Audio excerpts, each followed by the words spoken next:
धीर धैर्यं श्रवण पठेयतिवरा महावाक्य जनार्दन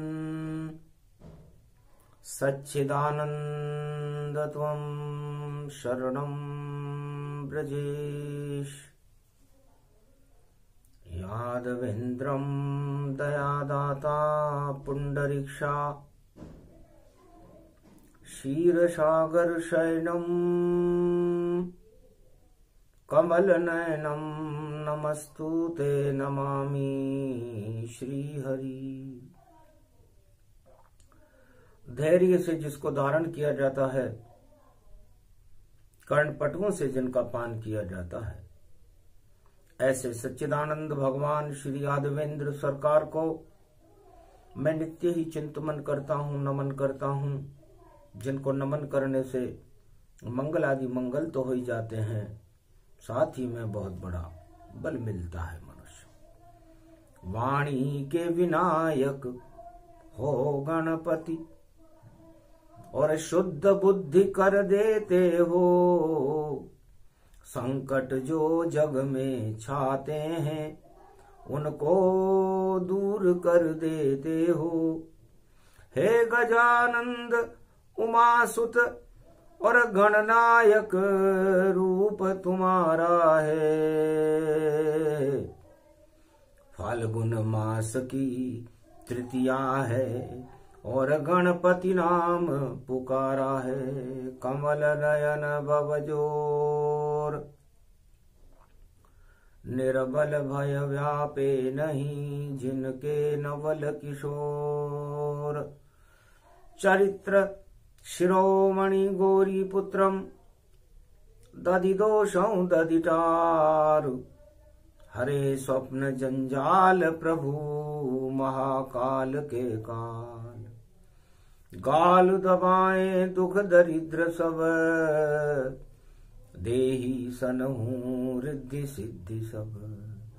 प्रगट कीन भव भांति प्रभाऊ, गणपति तुम सम नहीं गणराऊ। गण गणेश ईश्वर कर स्वामी, घट घट जानत अंतरयामी। जो निर्लेप विघन बहु बाधा, तुम्हारे नाम हो वही सब आधा। मर्यादा राखे त्रिपुरारी, सकल सिद्धि गणपति निहारी। गिरजा सुवन शंकर ही पूता, सकल सपूत नाम गण पूता। हम सब शरण प्रभु गति तेरी, अगम निगम आगे मति तेरी। हम निर्बुद्धि हूँ निर्बल दाता, तुम प्रसन्न प्रभु ब्रह्म विधाता। बुद्धि प्रबल जय जय गणराई, सकल सिद्धि समदृष्टि सहाई। मूरत मही आहावन करही, आय प्रकट गणपति दर्शई। जय गणेशम निर्लोप निर्लोप रुद्रम भगवम।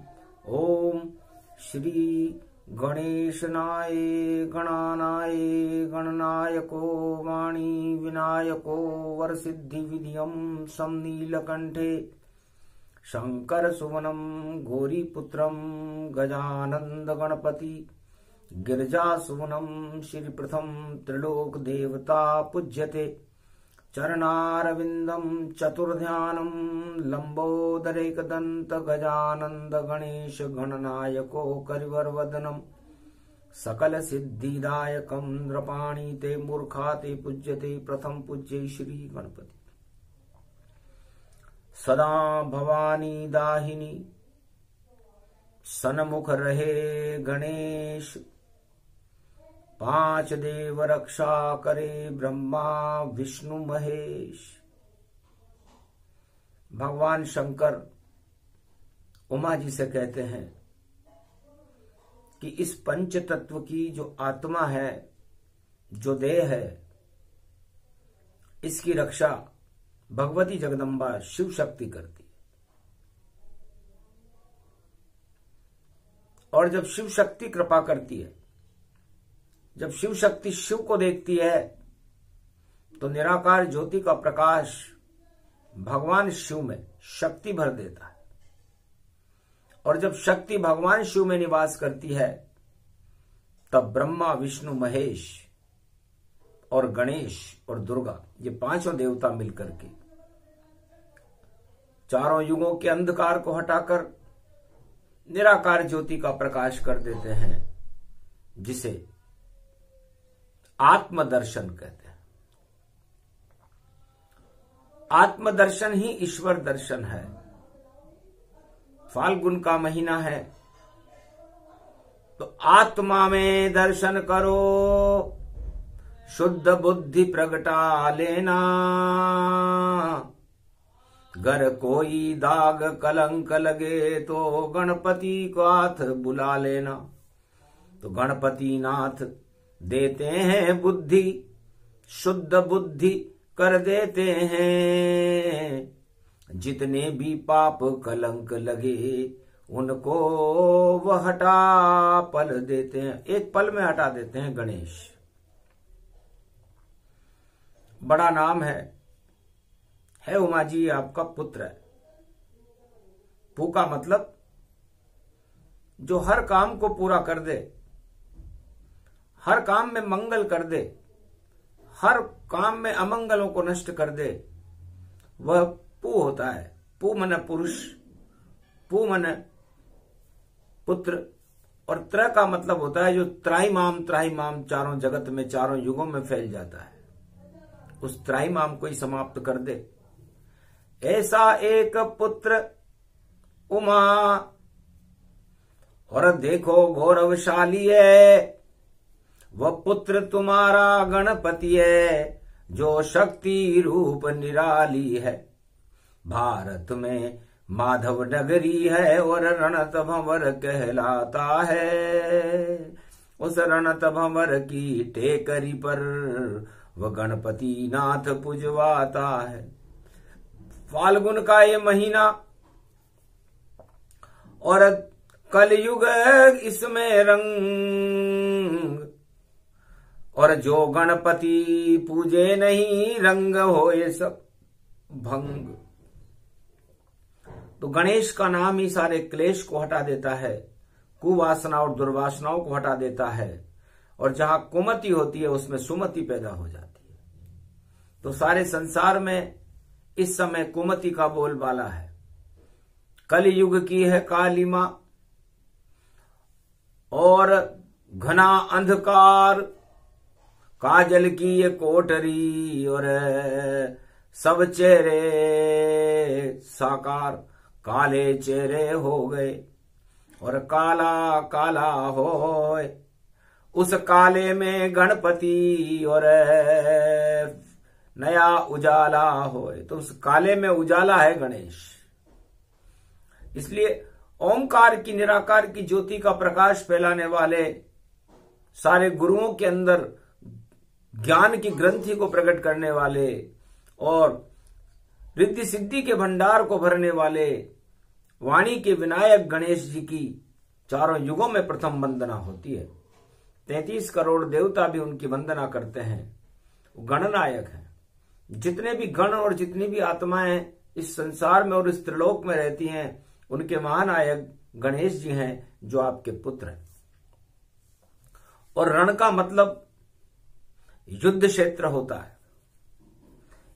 इस मृत्युलोक के अंदर जब आत्मा का प्रागट्य होता है और उसको देह मिलती है पंच तत्व की, तो वह धीरे धीरे बालक से और युवा शक्ति बने भारी। तो फिर गृहस्थी के रण में करनी पड़ती उसे सभी तैयारी। तो घमासान जब युद्ध हो और हार रण में सब जाए, उस संभ में रणथंबो रही काम सगत के आए। तो जो आप किसी भी रण में पराजित होने लगो और पराजय का महसूस करने लगो, तब रणथंबोर के गणेश आपको शक्ति प्रदान कर सकते हैं। चारों युगों में जितने भी अवतार हुए, जितने भी महाशक्तियां हुई, सबने रणथंभौर के भगवान को, गणेश को नमन किया। उसके बाद मंगल हुआ, अमंगल हट जाए, रणत भंवर के गणपति और शक्ति रही प्रगटाए। आदि सनातन गणेश हैं। भारत में कैसा भी रण हो, कैसा भी युग हो, कैसा भी समय हो, भारत के दुर्दिन कभी नहीं, और देखो कोई ला नहीं पावेगा, क्योंकि यहां बैठा है रणथंभौर गणेश, वह सारे हल कर जावेगा। रिद्धि सिद्धि भंडार भरे व राम राज प्रगटावेगा, और कृष्ण राज द्वापर युग में और पांडव राज चलावेगा। और कलयुग की हटे काली मां और अंधकार हट जाए, ऐसी शक्ति गणेश में जो प्रकाश फैलाए। आत्मा एक दीपक है, और उस दीपक के अंदर भक्ति घृत का काम करती है, और उस भक्ति को जब आप तपने लगते हो, बाती भक्ति की रुई बने, और भक्ति दीवानी का तेल बने। जब मेल बने दिए बाती का, तो रणत भंवर का खेल बने। वह ज्योति जले जब आत्मा में, तो गणपति रूप प्रगटाता है। जितना होता है तेल दिए में, उतना प्रकाश कर जाता है, और अंधकार हट जाते सब, और गणेश प्रकट हो जाता है, जो शुद्ध बुद्धि को देता है और सारे संकट हटाता है। ये गणेश का काम है। मेरे पुत्र गणेश ने मेरे से पूछा, पिताजी, माताजी ने मुझे मैल से जन्म भी दे दिया, आपने मुझे एक नया जीवन दान भी दे दिया, मुझे अमर कर दिया ऐरावत हाथी का मस्तिष्क लगाकर। आपके इन दोनों उपकारों का मैं ऋण कैसे चुकाऊं? ऋण का मतलब कर्जा होता है। बस यहीं से प्रारंभ करते हैं वाणी को। भगवान शंकर कहते हैं कि वाणी किसी पुस्तक से नहीं आती, वाणी वह तो संदेश सुनाती है। जितने संकट होते जग में, वह ऋण ही ऋण प्रगटाती है। हर आत्मा के ऊपर किसी न किसी जन्म का कोई ऋण रहता है। हर परिवार पर कोई ऋण रहता है, हर समाज में कोई ऋण रहता है, और जितनी भी सरकारें होती है संसार में, उन पर भी ऋण रहता है। ऋण माने कर्जा। हर आदमी इस मृत्युलोक में आकर कुछ अच्छा कर जाता है, कुछ बुरा कर जाता है। अच्छा कर जाता है तो ऋण उसके माथे नहीं मंडता, और बुरा कर जाता है तो वो ऋण उसके माथे मंडता रहता है। यही बजट इसको कहे, और ऋण है इसमें करोड़, और फिर भी सत्ता दौड़ रही है, दौड़े जितनी दौड़।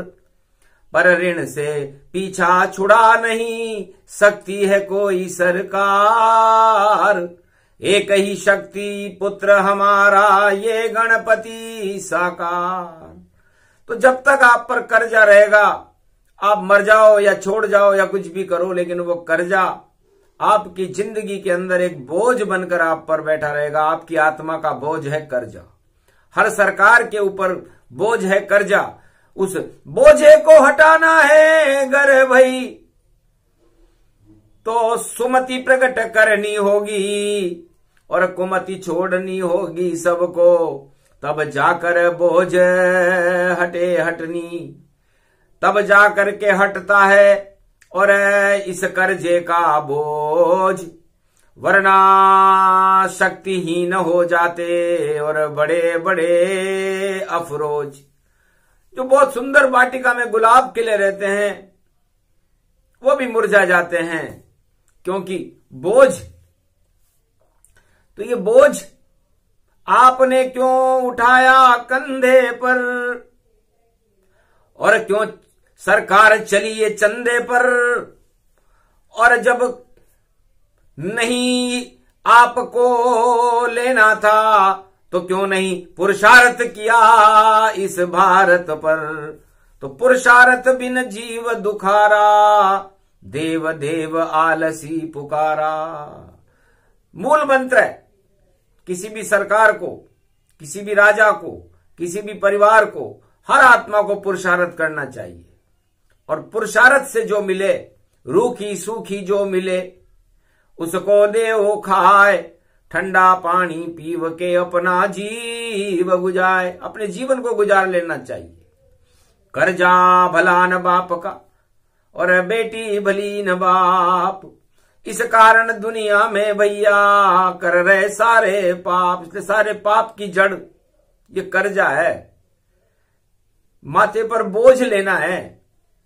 अब आप माथे पर कर्जों का बोझ उठा लो और फिर कहो कि हमसे चुकता नहीं है, तो इसमें दोष किसका है? आपका ही ये दोष है जिसे माथे लिया बिठाए। गर माथे पर बैठे गणेश तो बुद्धि देते बताए। यदि आप माथे पर भगवान को बिठाते, गणेश को बिठाते, तो फिर आपके ऊपर कोई कर्जा नहीं रहता। हानि लाभ जीवन मरण यश अपयश विधि हाथ, 6 विशेष शक्ति सदा रखते हैं रघुनाथ। तो ये 6 बातें आपने क्यों जीवन में नहीं अपनाई? हानि लाभ जीवन मरण यश अपयश, ये किसी सरकार के हाथ में नहीं है। यदि सरकार इन समस्याओं का हल कर दे, या कोई आत्मा या कोई परिवार या कोई पुरुष इन समस्याओं का हल कर दे, तो फिर वो तो भगवान हो जाएगा। इसलिए इस संसार के सभी सरकार और सभी आत्माएं नादान हैं, जो अपने आप को भगवान समझ करके और सभी समस्याओं के समाधान में लगी हुई है। समस्या और समाधान में बड़ा अंतर होता है। समाधान नादान नहीं कर सकते, समाधान तो विद्वान करते हैं, और वो विद्वान है गणेश जी। तो छोटा सा है आत्मा और 0 वाट का बल्ब, और फिर उसमें है बोझ 1000 टन का, तो हो जाएगी मर्ज। तो आपकी बीमारी का कारण, सारे संसार की सत्ताधीशों की संकट का कारण वो मर्ज है जो उन्होंने अपने मस्तिष्क पर बिठा रखा है। मस्तिष्क पे गर भगवान बिठाते, तो फिर क्यों संकट जग में आते। अपने आप भगवान बनो नहीं, और नहीं चढ़ाओ घमंड। और छोटा सा ब्रह्मांड है, इसमें गणपति रूप अखंड। इस सूक्ष्म ब्रह्मांड में आपकी सुषुम्ना नाड़ी में गणेश जी को बिठाते। जब उमा जी ने गणेश को उत्पन्न किया, तो सबसे पहले उन्होंने कहा, सोचा कि अंधकार है जगत में और मैं प्रकाश फैलाऊं। कहाँ है सबसे ज्यादा प्रकाश, मैं उसको ही प्रगटाऊं। तब उन्होंने चंद्रमा को देखा जो भगवान शिव के मस्तिष्क पर था, उन्हें ज्यादा प्रकाशमान नहीं लगा। फिर उन्होंने सूर्य को देखा, वह भी उनको ज्यादा प्रकाशमान नहीं लगा। फिर निराकार की महाशक्ति उमा जी ने निराकार की ज्योति के प्रकाश को देखा। उस प्रकाश को देखने के बाद उस प्रकाश से उन्होंने आकर्षण किया, त्राटक किया, और उस त्राटक का परिणाम था कि आ गया पसीना उमा जी को, और मेल वहां से निकला था। उस मेल से निकला एक प्रकाश जो शिव का पुत्र अकेला था। शिव जी थे तो बैठे समाधि, और 1.25 लाख गति जान, और उमा जी बैठी कैलाश पर्वत पर, और नारी शक्ति महान। उसी मेल से खेल हो गया और जन्म मारे दिव्य प्रकाश। ऐसे प्रकाश जन्मे भारत में, और गणपति करे निवास। ऐसे गणेश का जन्म हुआ है। तो गणेश ब्रह्मा विष्णु महेश और निराकार की ज्योति के प्रकाश की शक्ति है, जो रणथंभ और माधव नगरी राजस्थान की टेकरी के ऊपर पद्मला महल में प्रकाशमान रहती है, जिसके नाम से ही अंधकार हट जाता है, जिसके नाम से ही शुभता प्रारंभ हो जाती है। तो सबसे पहले हमें हमारे भारतवर्ष में शुभता प्राप्त करने के लिए, भारत का कर्ज हटाने के लिए, भारत के हर परिवार में सुख और शांति पैदा करने के लिए गणेश का आह्वान करना चाहिए। ओम लंबोदराय गणानाय गणनायको वाणी विनायको सर्वशक्तिदायकम यम फाशम यज्ञोपवीतम परशुराम परशा चतुर्भुजम चार स्वरूपम मोदक प्रियेच रणथंबोरा गणपति विशाल रूपम त्रिनेत्रम त्रिज्योति त्रिशक्ति त्रिनेत्र त्रिपुंडम सर्वशक्तिदायकम वरदायकम। रणत रणत भंवर में रण है और सारे रण बेकार, और रणत भंवर की टेकरी गणपति है साकार। बुद्धि और शक्ति का अद्भुत देखो मेल, रणत भंवर के गणपति और उनकी शक्ति अपेल, अमोघ शक्ति है उनके पास। पारस का पत्थर है वह गणपति, जिसे जान कोई नहीं पाया है, और चंद्रलोक की मिट्टी से और उमा जी ने उन्हें बनाया है। जहां पारस ही पारस मिलते और अमृत जहां पर भरा हुआ, वह चंद्रलोक शक्ति में जिसमें शिव शक्ति में रमा हुआ, उस चंद्रलोक की मिट्टी से और रणत भंवर ये बनाया है। और भंवर पुत्र को कहते हैं जो सारे रण को हटाया है। रणत भंवर, भंवर मैंने पुत्र, और जो सारे रणों में विजय प्राप्त कर ले।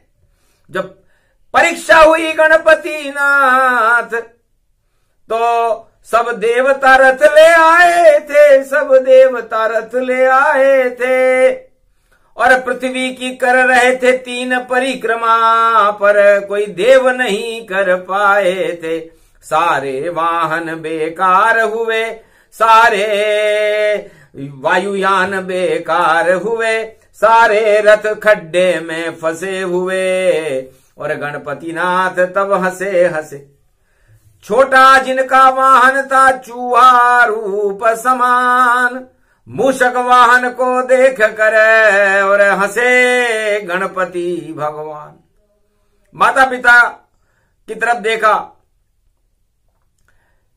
आपने तो सारे देवताओं को चूहा बना दिया, पूरे त्रिलोक को चूहा बना दिया। आपके दिमाग और आपकी शक्ति को मैं नमन करता हूं माता पिता, कि आप इतने गौरवशाली हो कि आपने इस त्रिलोक की शक्ति को ही चूहा बना करके मेरे सामने खड़ा कर दिया।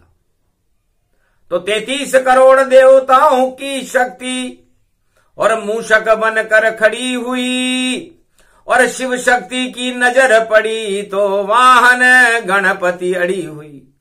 और गणेश जी से कहा, बेटा ये तुम्हारा वाहन है। हंसे गणेश आशीर्वाद पिता मात तुम्हारा, और मूषक वाहन बना हमारा।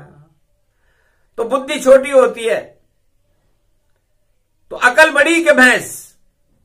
बस सारे संसार के अंदर भैंस के पीछे सारा राष्ट्राध्यक्ष भाग रहे हैं, पूरा विश्व भाग रहा है, और भैंस काली होती है, और भैंस कीचड़ में फंसी रहती है। और अकल, अकल कहां पर रहती है ये जान न कोई पाए। अकल दिमाग में रहती है जो सुषमन रूप दिखाए, जैसे कपूर और जैसे सूक्ष्म अंतरिक्ष होता है, जहां से सारे त्रिलोक को नियंत्रण किया जा सकता है। तो गणेश जी के अंदर सुषमना शक्ति जागृत हो गई। चूहे से कहा बैठे रहो, और अब यहां से हिल नहीं पाओगे, पूरा त्रिलोक चूहा बन गया, अब तुम यहां से आगे नहीं जाओगे। तब 3 परिक्रमा शिव शक्ति की करे गणपति नाथ। आशीर्वाद दिया शिव शक्ति ने, विजय तुम ही हो ही जाओ, तुम्हारी परिक्रमा पूरी हो गई। और हमने चूहा वाहन तुम्हें इसीलिए दिया कि हमने पूरे त्रिलोक की शक्तियों को चूहा बना दिया है। तो ये वो रणथंबोर के गणेश हैं जो पूरे त्रिलोक की महाशक्तियों को चूहा बनाने की शक्ति रखते हैं। वो भारत में है, माधव नगरी में है, राजस्थान में है, रणथंभौर में है और पद्मला तालाब में है। और वाणी इतना क्यों बता रही और क्यों खोल रही है राज, फाल्गुन का ये महीना और बोले शिव महाराज। ये इसलिए खोलना पड़ रहा है, अपने बच्चे की शक्ति के बारे में बताना पड़ रहा है कि लोग गणेश को बड़ा छोटा समझ रहे हैं कि जहां सुमति तह संपत्ति नाना और जहां कुमति तह विपत विनाना। तो सारे संसार से इस समय गणेश बाहर हैं। फाल्गुन का महीना है, तृतीया चल रही है, पूर्व फाल्गुनी नक्षत्र है, 2023 है, उसका योग 5 आता है। और ये पंचमुखी त्रिनेत्र गणेश की कथा इसलिए मुझे भारत में पढ़नी पड़ रही है कि भारत कौन से ऋण और कौन से कर्जों में डूबा हुआ है। जहां राम राज स्थापना करे राम ने आए और गणेश पूजा करके फिर संविधान बनाए, उसे गणतंत्र कहते हैं। और राम जी ने जब गणतंत्र बनाया तो सबसे पहले गणेश को बुलाया था कि अयोध्या के इस राजमहल में आप विराजमान हो जाओ, सारा लेखा जोखा रहे आपके पास, और कभी दरिद्र अयोध्या में और आवे कभी न पास, नहीं यहां कोई निराश हो, नहीं कोई रोग हो पाए, देहिक देविक भौतिक ताप मुक्त हो जाए।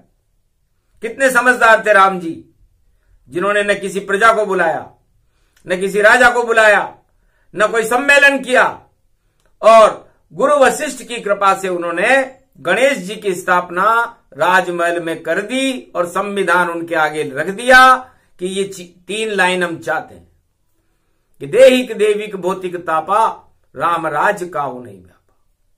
तब गणेश जी ने लिख दिया तथास्तु।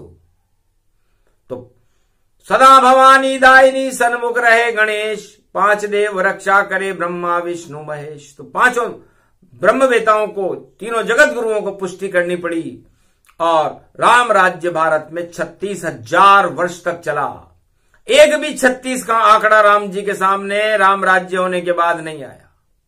और जितनी भी सरकारें हैं विश्व में, उन सबके सामने 36 का आंकड़ा बनकर कोई न कोई भ्रष्टाचार खड़ा रहता है और उस पर वो सफाई देनी पड़ती है उनको। और वो सफाई बिल्कुल जैसे किसी बर्तन पर कलही और कोई कारीगर चढ़ाता है, जब उतर जाती है कल्ली तो बर्तन खिल्ली उड़ाता है, तो बर्तन की पोल खुल जाती है। इसलिए आप सफाई की कितनी भी कलाई चढ़ा लो, उसकी तो पोल खुल कर रहेगी और उस पोल में ही तो चूहा रहता है। तो पोल खोलने का काम चूहा करता है और पूरे त्रिलोक को चूहा भगवान शिव और शक्ति ने बना रखा है। तो जब पूरा त्रिलोक की चूहा बना हुआ है तो चूहा तो पोल में ही जाएगा, लेकिन खोदे चूहा और भोगे भुजंग। एक कहावत है कि जिस पोल को चूहा खोदता है उसमें भुजंग निवास करते हैं। अब भुजंग तो अजगर करे न चाकरी, पंछी करे न काम, दास मलूका कह गए सबके दाता राम। इसलिए भुजंग उसमें अय्याशी करते हैं, क्योंकि चूहा तो पोल खोल करके चला जाता है कि खुल गई रे पोल राजा तेरी, अब तू इसमें भुजंग निवास करे। और भुजंग का कोई काम करता ही नहीं, वह तो पराई चीज की आस करे।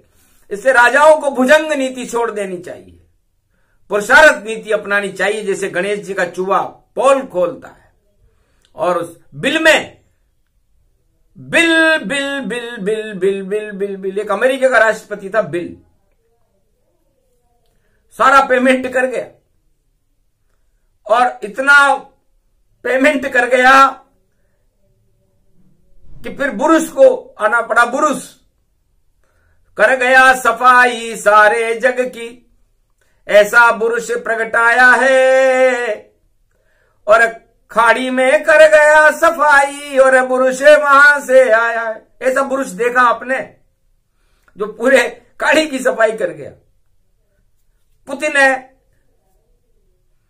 पुताई कर रहा है। अब किसकी किसकी पुताई कर रहा है ये तो भविष्य बताएगा। एक जिनपिंग है, जिनपिंग जिंद भूत को कहते हैं। जिंद का मतलब जो जिंदा भी है या मर गया हमें पता नहीं है, क्योंकि भूत भविष्य वर्तमान पर वाणी है, तो जिंद और भूत तो शायद गुजरे हुए लोग होते हैं, लेकिन फिर भी सबके सामने आकर के और सत्ता चलाए तो आश्चर्य की बात है। ऐसे बहुत सारे संसार में राजा हैं, उनके नाम यदि हम यहां गिनाने लग जाएं तो फिर ज्यादा बुद्धि उन पर खर्च करना ठीक नहीं, क्योंकि शिव जब वाणी करते हैं तो अमृत भारत में भरते हैं, और रणथंभोर के गणपति भारत का कल्याण चारों युगों में करते हैं। तो शिव जी कर रहे प्रार्थना, और कलयुग खड़ा अपार, ये कलयुग की कालिमा चुनौती दे रही है हमें। त्रेता युग में रावण सरकार ने चुनौती दी थी राम को, कौरव सरकार ने चुनौती दी थी कृष्ण और पांडवों को, और कलयुग सरकार ने चुनौती दी है कि हम अधर्म का बोलबाला रखेंगे। और कल की अवतार और गणेश कह रहे हैं कि हम चुनौती को स्वीकार करते हैं। तो यही चुनौती प्रश्न है, और इसका हल है गणेश। गर गणेश नहीं जपोगे तो छा जाए कोटि कलेश। इसलिए भगवान शंकर वाणी में कह रहे हैं कि भाई गणेश को अपनाओ। गणेश को अपनाने का क्या मतलब है?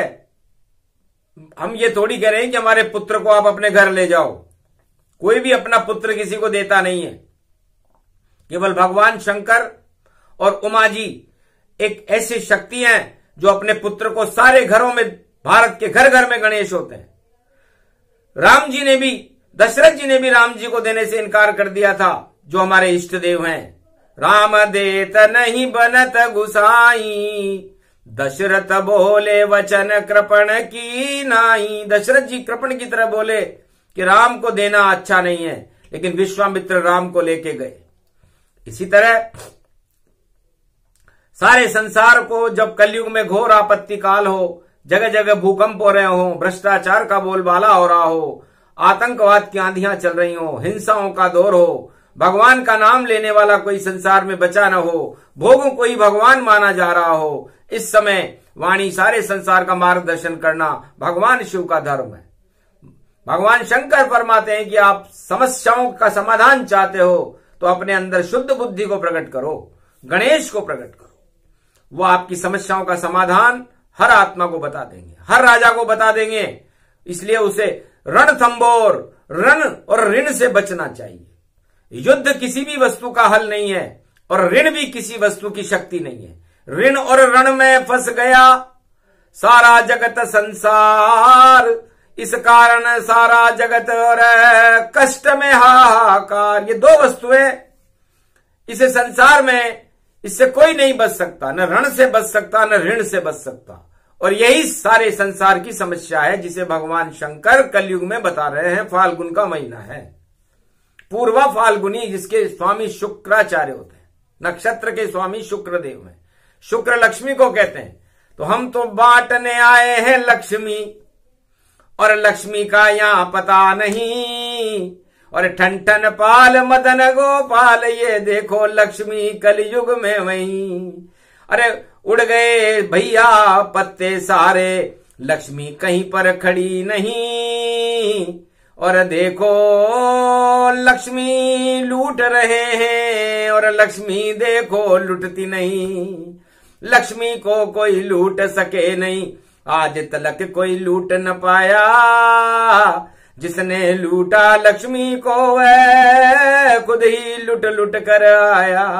लुट गए बड़े बड़ी सरकारें, लुट गए बड़े बड़े ये कुबेर, पर लक्ष्मी का तो पता नहीं है। लक्ष्मी क्षीर सागर की से, लक्ष्मी तो क्षीर सागर में शयन कर रही है, शयन कर रही है। और लोग कह रहे हैं कि लक्ष्मी लुट गई, लक्ष्मी नीचे चली गई, लक्ष्मी पाताल में चली गई, लक्ष्मी आसमान में आ गई, लक्ष्मी पृथ्वी पर है। लक्ष्मी को कोई देख नहीं सकता, भगवान विष्णु की अर्धांगिनी है। और जो लुटती है वो लक्ष्मी नहीं होती। अरे लुट गई रे पंचवटी से लक्ष्मी, और रावण 1.25 लाख लुट जाए। 1.25 लाख नाती से ही रावण लुट गया। कौरवों की लक्ष्मी लुट गई, नाम निशान लेने वाला कोई नहीं रहा। इसलिए लक्ष्मी के ऊपर ज्यादा गर्व नहीं करना चाहिए। लक्ष्मीपति तो नारायणी है, बाकी सब लक्ष्मी के पैर के नीचे चलते हैं। तो लक्ष्मीपति केवल नारायण और लक्ष्मी उनकी अर्धांगनी है। इस कारण विष्णु की शक्ति और भारत में 4 युगों में परम पावनी है। विष्णु लक्ष्मी का ध्यान करो, शिव शक्ति कृपा मिल जावेगी, शिव शक्ति कृपा मिल जावेगी। और उनका पुत्र गणेश को जपते रहो तो दुख दरिद्र पास नहीं आवेगी। तो सारे जगत में दुख और दरिद्र का और देखो बोल है बाला। और कोई गणेश को याद नहीं करे और बोले शिव रूप विकराला। भगवान शंकर रौद्र रूप में बोले कि विकराल स्वरूप है मेरा। आप किस समस्या का समाधान कहां खोज रहे हो? वो समस्या वहां नहीं है। समस्या है घर के अंदर और समस्या शरीर में रहती है। जब भोग में फंस जाती है आत्मा तो कष्ट रोग में रहती है। तो सारे जगत के कष्ट का कारण भोग और व्यभिचार, और इस कारण सारा जगत देखो हुआ लाचार। लाचारी का मुख्य कारण है कि सारी आत्माएं भोग और व्यभिचार में लिप्त है। यदि वो भगवान में लिप्त हो जाए, गणेश की आराधना करे, पंचदेवों की आराधना करे, अपने मस्तिष्क को सफाई करके उसमें कर्ज का बोझ न उठा करके गणेश को मस्तिष्क पर बिठाए। जैसे राम राज्य में रामचरितमानस को अयोध्या का हर नागरिक अपने मस्तक पर रखता था। गौरव था उसे कि रामचरित रानस गति जाना, कल्प वृक्ष इसको ही माना। राम नाम एक कल्पतरु, कलि कल्याण निवास। तुलसी तुलसी हो गयो तुलसी तुलसीदास। तो जब भारत में रामचरितमानस जैसा कल्प वृक्ष हो और उसे 1.25 अरब भारतीय अपने मस्तिष्क पर न उठाएं तो ये फिर हमारे लिए गौरव की बात नहीं होगी। जैसे रामचरितमानस एक अमृत है और इसमें लिखी हुई हर बात किसी का विरोध नहीं है। ये तो राम जी का चरित्रावली है, राम जी का प्रकाश है। और इस राम राज्य में सबसे पहले रामचरितमानस ही प्रकाश फैलाने आती है। ये वाणी शिव रामायण का प्रसंग शिव जी कैलाश पर वैसे ही नहीं सुना रहे। इतना समय होता नहीं, भोले बैठ कैलाश वह तो भारत की रक्षा में और करते रहते प्रकाश। तो उनका पुत्र गणपति नाथ है, रणत भंवर गणेश, और भारत में अब करवा दिया देखो गणेश प्रवेश। इसलिए जो वाणी बोल रहा है वहां भी अशांति है और सारे भारत में अशांति है, सारे विश्व में अशांति है और सब एक दूसरे को दोष दे रहे हैं। पर उपदेश कुशल बहु तेरे,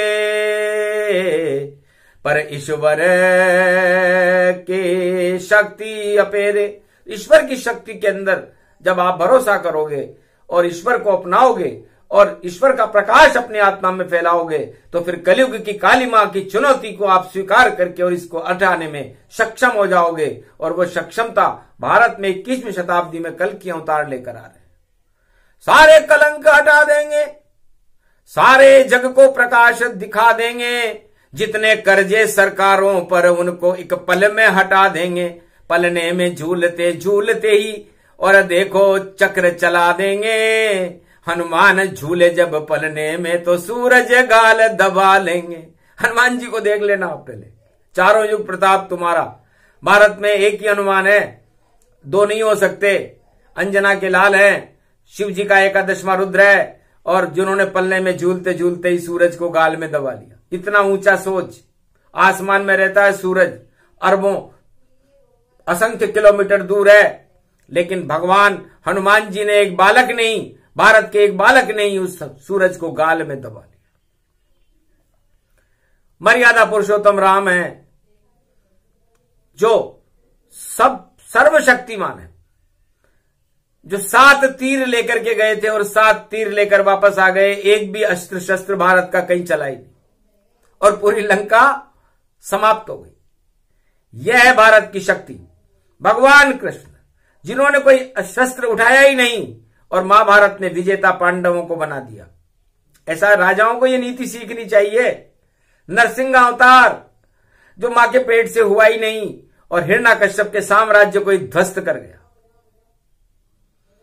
और कलयुग में कल्कि अवतार, ये कौन सा कर्जा है और कौन से धन की आप बातें कर रहे हो? निर्धन। आपके पास जो धन है, जिसको आप धन मान रहे हो, वो धन नहीं है, वो तो आपकी धुन है। आप पर धुन सवार हो गई कि मैं अरबपति, खरबपति और असंख्य पति बन जाऊं, लेकिन लक्ष्मीपति नहीं बन सकते। सारे पति तो आप बन जाओगे, लेकिन लक्ष्मीपति तो नारायण ही रहेगा। अब लक्ष्मी से वो तुलना हो रही है, तो लक्ष्मी सागर की पुत्री, सागर को कोई बांध नहीं पावेगा, सागर तो केवल राम के वश में और राम से ही बंध पावेगा। तो राम बनो, तब आप लक्ष्मी को प्राप्त कर सकते हो। विष्णु बनो, तब आप लक्ष्मी को प्राप्त कर सकते हो। बाकी आप कितनी भी लक्ष्मी प्राप्त कर लो, आप नीचे ही रहोगे। तो क्यों करते हो तुलना विष्णु से, क्यों करते तुलना ब्रह्मा से, क्यों करते तुलना शिव जी से? और तुलना चावे, एक पल में ही तोल देते हैं, नाम है राजा राम। रावण को जब तोला राम ने, तो लंका मरा तमाम। लंका में मारा गया रावण, जब हनुमान राम जी ने तोला, एक छटाक वजन निकला था। कैलाश उठाने वाले का जब वजन राम जी ने देखा, तो एक छटाक वजन था उसका, और उसको उठा के वहां से फेंका, तो 3 जन्म तक फेंकते रह गए, तब जाके बना था खरा सोना। और तब जाकर वापस गया बैकुंठ में, और द्वारपाल बना बोना। तब वापस द्वारपाल बना था। जय और विजय। सारे जो उनकी ताकत थी, घमंड था, उसको सबको भगवान ने फेंक दिया। जैसे किसी सोने को शोधन करता है, तो असली सोना तिजोरी में चला जाता है और नकली माल फेंक देता है। उसी तरह भगवान विष्णु और गणेश भी यही करते हैं कि सारी अशुभता को, दुख और दरिद्र को समाप्त करके और संसार में धन धान्य की वृद्धि करते हैं। वो गणेश हैं, वो रणथंबोर के गणेश हैं। रणथंबोर के गणेश के 108 नाम इसमें इस कथा में लिए गए हैं। तो ये भारत के दुख और दरिद्र और कर्ज को हटा करके भारत में शांति और शुद्ध बुद्धि की स्थापना कर देगा। ये भगवान शिव का संकल्प है। इसे शक्ति तथास्तु कहती है। और ये अमर कथा है गणपति की, जो कलयुग में कोई गावेगा। और नक्षत्र पड़ेगा सिंह राशि का, तो शेरा वाली आवेगा। और पूर्वा फाल्गुनी नक्षत्र पड़ा, और फाल्गुन मास दिखावेगा। और रंग बरस रहे ब्रज में प्रेम के यहाँ, तो यहाँ प्रेम ही प्रेम हो जावेगा। भारत का झंडा गौरव से और जगत गुरु कहलावेगा। सीमा अशोक सम्राट की होगी, जब कल की अवतार भारत में आवेगा।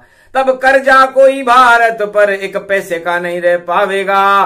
और जो भी सुने ये गणेश कथा, वह दुख, उसका दुख दरिद्र हट जावेगा। वहां शांति होएगी जहां प्रगटे नाथ गणेश। प्रथम प्रवेश राजस्थान में कीना, और रणत भंवर सिंहासन लीना।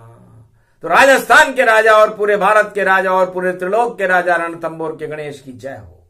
यह उनकी अमर कथा भगवान शिव ने शक्ति को सुनाई। जिस शक्ति ने जिनको प्रकट किया था, उन्हें भी पता नहीं था कि ये पोल खोल वाणी है, तो पोल खोल दी। और इस तरह पोल खुली, इस तरह गणेश विजेता हुए। तो बुद्धि ही सर्वश्रेष्ठ है, और बुद्धि को ही हमें मस्तिष्क में रमाना चाहिए, धन को नहीं। तो बुद्धि रूप गणेश है, और बुद्धि सब प्रगटाओ। दुख दरिद्र में क्यों रहते हो, नाम गणेश प्रगटाओ। नाम श्री गणेशाय नमः। इसलिए हम भारत में कलयुग में कल के अवतार की शक्ति की साथ भारत को सर्वश्रेष्ठ बनाने के लिए गणेश का प्रकाश फैलाते हैं, दुख और दरिद्र का नाश करते हैं, शांति का संदेश देते हैं। बोलो जय श्री गणेश। ये प्रसंग पूरा हुआ। अमर कथा का ज्ञान सुने सुनाए जो इसे कृपा गणेश भगवान, शुद्ध बुद्धि उनको मिले, दुख दरिद्र नश जाए, घोर अशांति टालते और भूकंपन टल जाए। बोलो जय शिव शक्ति, जय महाशक्ति, जय भारत माता, जय श्री राम।